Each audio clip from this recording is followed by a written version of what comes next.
데살로니가전서 5장을 보겠습니다.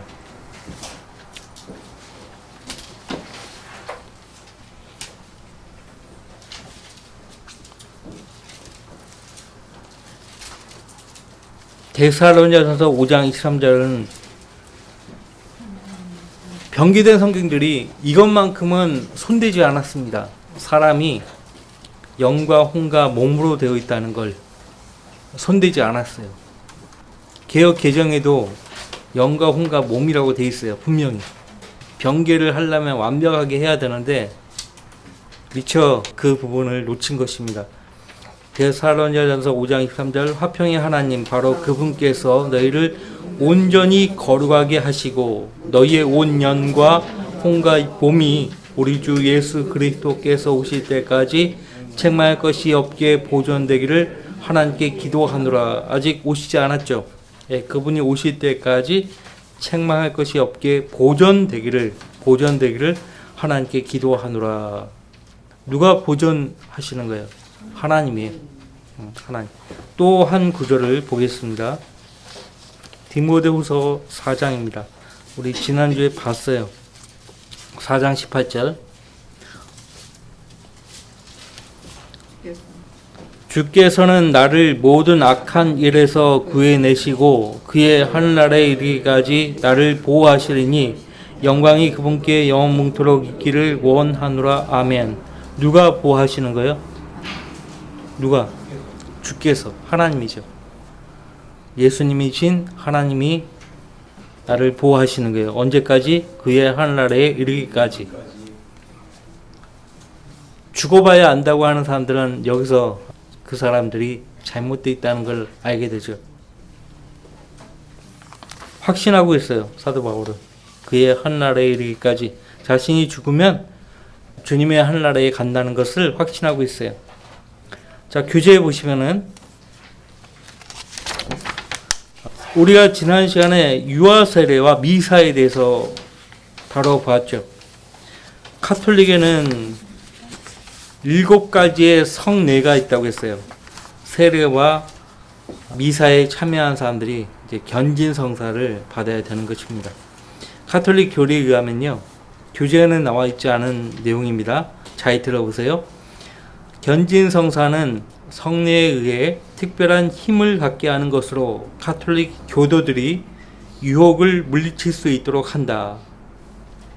견진 성사를 받은 카톨릭 교도들 상당수가 심지어는 사제들도 죄의 유혹에 항상 노출되어 있습니다. 또한 카톨릭 신자들로 하여금 카톨릭 교회를 변론하고 장려할 수 있게 한다. 견진 성사에 참여하면 온갖 죄의 유혹을 물리치고 또 카톨릭 교회를 변론하고 장려할 수 있게 된다. 그렇게 가르치고 있어요. 그 다음에 카톨릭 신자들은 교리에 대한 준비 과정을 마친 뒤 보통 12살 전으로 견진 성사를 받는다. 주교나 그의 대리인이 이 성사를 주관한다.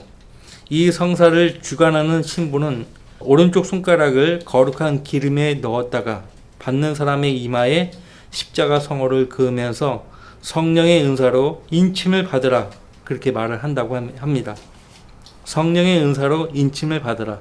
우리는 언제 성령의 선물로 인침을 받았습니까? 구원받을. 그렇죠. 구원받을 때. 그 말씀이 어디에 나와요? 고린도 후서에도 나오고 에베소서 1장에도 나오잖아요. 이 카톨릭은 성령대로 믿는 교회가 아니에요. 견진은 때때로 개인적인 오순절 사건이라고 말하기도 해요. 왜 오순절 사건이라고 개인적으로 말을 하는가 하니까 성령을 받는 성사예요. 성령을 받는 성사. 이해되시겠죠? 자, 오늘 교재 보세요. 우리가 이 사실을 잘 알아야 캐톨릭 교도들을 주님께 인도할 수 있는 거예요. 자, 견진 성사는 구원의 필수적인 성사들 중에 하나라는 것을 제외하고도 카톨릭 신자들에게 많은 유익을 준다고 카톨릭 교리 문답은 말한다. 제 1316항에 견진 성사는 세례의 은혜를 완성한다. 그러니까 세례 받지 않은 사람들은 견진성사 못 받아요.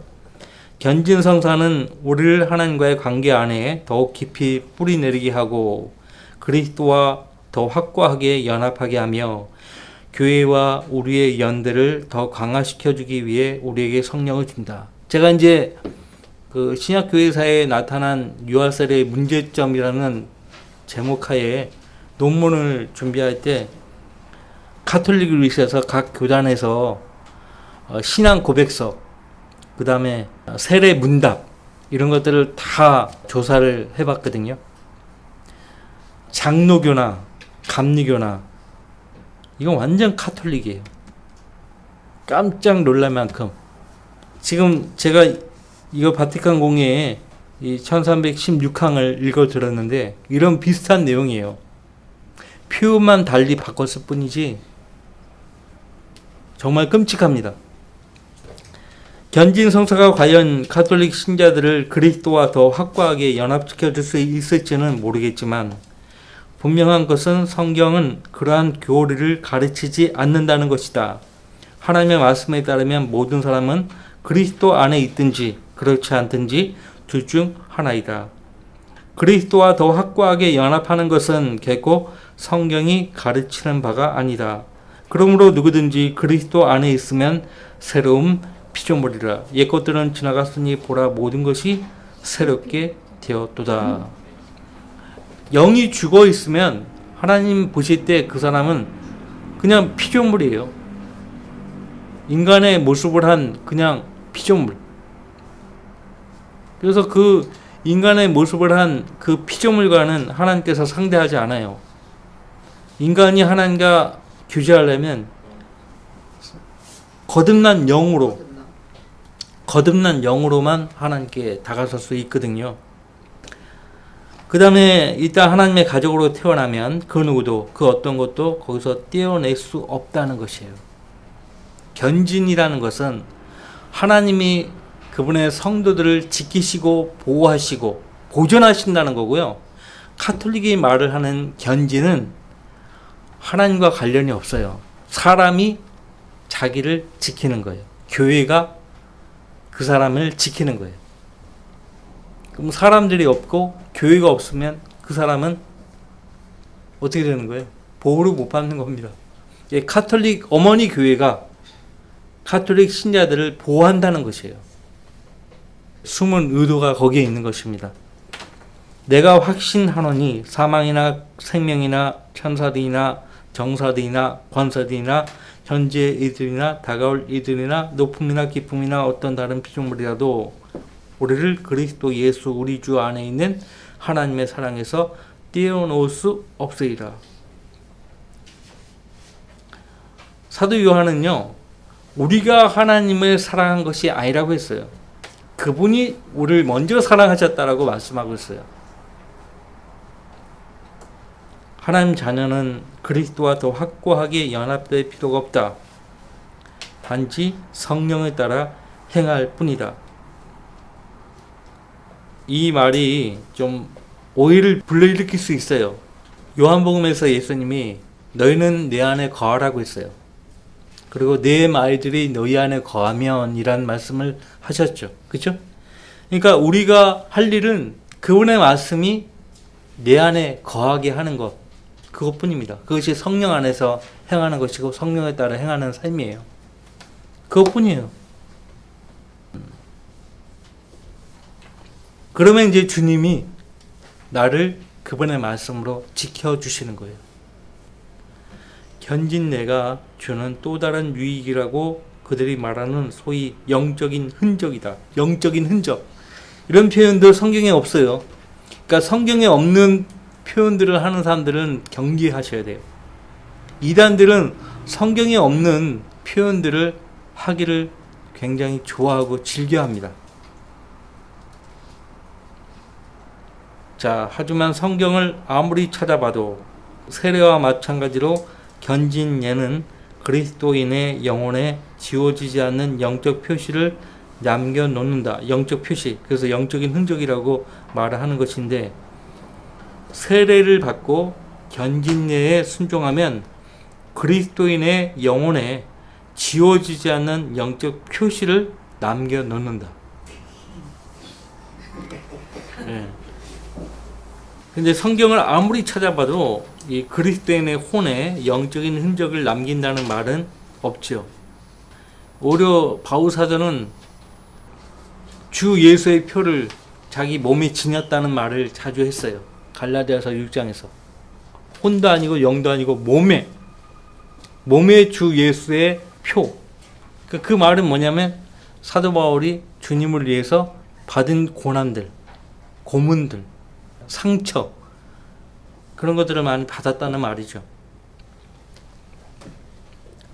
이미 우리가 예수님을 구주로 영접했을 때 우리 영은 거듭났고 우리 혼은 구원받았죠. 그것으로 좋게요. 무슨 또 다른 흔적이 필요합니까? 이 가톨릭 교리 문답서는 견진 내의 기원을 이렇게 말한다. 가톨릭의 전통은 안수를 견진 성사의 기원으로 인정한다. 밑도 끝도 없어요. 신약 성경 어디에도 안수를 해가지고 그 성도를 지켰다, 보호했다 그런 말이 없어요. 그런 예를 찾아볼 수 없어요. 이건 사람들이 만든 전통입니다. 성경에는 없어요. 가톨릭 신자가 생의 마지막 순간까지 계속해서 수행해야만 하는 전통 중에 하나인 것이다. 제 1314항 보세요. 교재 위쪽. 그리스도인이 죽음의 위험에 처해 있을 때 사제는 그에게 안수례를 해야 한다. 참으로 교회는 교회의 자녀 중 어느 누구도 심지어 가장 어린 자라 할지라도 그리스도의 풍성함의 선물과 더불어 성령에 의해 완전하게 되지 않고서는 이 세상을 떠나게 되지 않기를 바란다. 그럴싸하게 말하고 있죠. 하지만 이 의식의 실제적인 목적은 사람들로 하여금 가톨릭 교회에 더 깊이 예속되게 하는 것이다. 이게 문제예요. 모든 것이 가톨릭 교회에 예속되게 만들기 위한 목적으로 하는 거예요. 안수례의 성사로 세례받은 사람은 더 완벽하게 교회에 예속된다. 떠날 수 없게 만드는 거죠. 그러니까 가톨릭 사제가 탁 머리 위에 안수하는 거죠. 안수하는 것이. 예수님께서는 사람들을 자유롭게 해주기 위해 오셨는데 가톨릭 교회의 규칙들에 얽매여야 할 이유가 어디 있는가? 그러므로 만일 아들이 너희를 자유롭게 하면 참으로 너희가 자유롭게 되리라. 누가 자유롭게 한다고 말씀하고 있어요? 예수 그리스도. 그러므로 그리스도께서 우리를 자유케 하셨으니 자유 안에 굳게 서서 다시는 종의 멍에를 매지 말라. 다 우리 예수 그리스도께서 하신다고요. 친히 하신다고요. 무슨 의미로 하든지 간에 그 의미도 성경에서 찾지 못했고 그 실행하는 방법도 성경적이지가 않아요. 사도행전 어디에 이런 일을 했다는 기록이 나와 있습니까? 모든 것은 교회의 모든 원칙과 실행은 성경에서 가져와야 합니다. 성경에서 가져오지 않으면은 그 실행하면 안 되는 거예요. 큰일 나는 것입니다. 자, 두 번째 최후의 의식이에요. 종부성사예요. 최후의 의식. 물론 병자성사도 있어요. 병자성사. 병자성사의 기원은 야고보서 5장이죠. 근데 그건 병자성사가 아니에요. 그거는 교회 안에 병든 성도를 위해서 하신 말이고, 그 야고보서는 잘 아시다시피 교회사 초기에 기록된 서신이에요. 히브리서 야고보서는. 그 내용이 바울 사도를 통해서 증거되는 교회의 교리가 아니에요. 그거 잠깐 봅시다. 이 종부성사와는 좀 다르지만은 이 종부성사를 받게 되는 사람은 결국 그 전에 병자성사를 받은 거예요. 야고보서 5장 보세요. 가톨릭 영어 성경이 있죠. 많이 있는데 RSV가 있고 하지만은 림스 두웨이 성경이 있어요. 1582년에 나온 성경인데 그 성경이야말로 정말 NIV 못지않게 병기가 많이 돼 있어요. 이 야고서 5장에 교회의 장로들을 청할 것이오라고 했죠. 14절에. 너희 중에 병든 자가 있느냐? 그는 교회의 장로들을 청할 것이요. 장로들은 주의 이름으로 그에게 기름을 붓고 그를 위하여 기도할지니라. 믿음의 기도는 병든 자를 구원하리니 주께서 그를 일으키시리라. 그가 죄들을 범했어도 그것들을 용서해 주시리라. 형제님 자리에 앉아 주셔야 돼요. 네. 여기 교회 장로들, 이 장로들을 레임스 드웨이에서 어떻게 고쳤는가 하니까 사제들로 고쳤어요. 교재에 보시면은 많은 카톨릭 교도들은 최후의 의식을 행한다. 임종의 성찬이라고. 그리스도의 유월절의 성사로서 성체 성사는 항상 지상 삶의 마지막 성사가 되어야 한다. 이것은 영원한 삶으로 넘어가는 임종의 성찬이다. 1517항이에요. 갑자기 죽는 사람들은 어떻게 되는 거예요? 갑자기 사고에 의해서 갑자기 죽는 사람들은 어떻게 되는 거예요? 종부성사도 못하고. 이 의식에는 죽어가는 사람에게 기름 붓는 것이 포함된다. 부유라고 합니다. 기름을 붓는 것. 병자에게 기름 붓는 성사가 모든 심각한 병을 앓고 있는 사람들과 병자들에게 행해지면, 더 정확하게 말하자면 이 생을 떠나는 사람들에게 행해지면, 병자에게 기름 붓는 것은 그리스도의 죽음과 부활에 우리가 일치되는 것을 완성시켜준다. 이것은 세례가 그것을 시작하게 한 것과 같다. 그러면 한번 물어봅시다. 예수님의 제자들 종부성사 받았습니까? 다 순교당했어요. 앞서간 우리 믿음의 선배들이 종부성사 받고 죽었나요? 아니에요. 예수님은, 물론 마리아가 그분의 죽음을 기념을 먼저 했지만은, 그래서 기름 부음이 아마 거기서 가져온 것 같죠? 그러나 이 기름 부음이 그리스도의 죽음과 부활에 우리가 일치되는 것을 완성시켜 준다는 믿음은 성경에는 전혀 언급이 없는 또 다른 사람들의 전통일 뿐이다. 이 의식은 사제나 카톨릭 교회 지도자에 의해서만 행해질 수 있기 때문에 이 교리는 마지막 임종의 순간까지 사람들을 카톨릭 교회에 예속되게 만든다. 예속되게 만든다. 사제들 그리고 주교들과 감독들만이 병자에게 기름 붓는 사역을 할 수 있다. 그래서 지금 카톨릭 교도들은요, 그 요람에서 무덤까지 다 책임을 져야 하기 때문에, 뭐 심지어는 그 학교를 들어간다, 결혼을 한다, 군대를 간다, 입사를 했다, 이사를 했다, 하나부터 열까지 교회가 다 관여하는 거예요. 다. 사제가 바빠서 못 가면 수녀라도 보내는 거예요. 수녀라도 보내가지고 축하해주고 한단 말이에요. 그걸 일반 교회들이 고스란히 따라 하잖아요. 그러니까 되게 서운해요. 집을 이사했는데 방문하지 않으면 서운해요.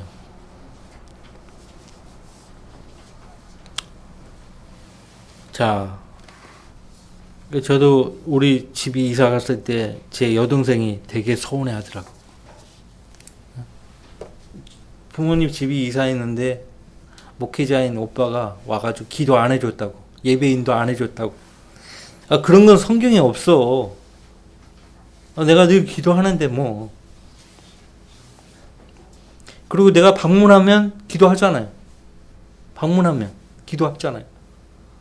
꼭 이사했다고 찾아가가지고 유별나게 그렇게 해줘야 합니까? 우리 성경대로 있는 교회는 그런 거 없어요. 좀 방문해서 가족들을 좀 많이 격려해 주십시오. 그러면 제가 이제 찾아가죠.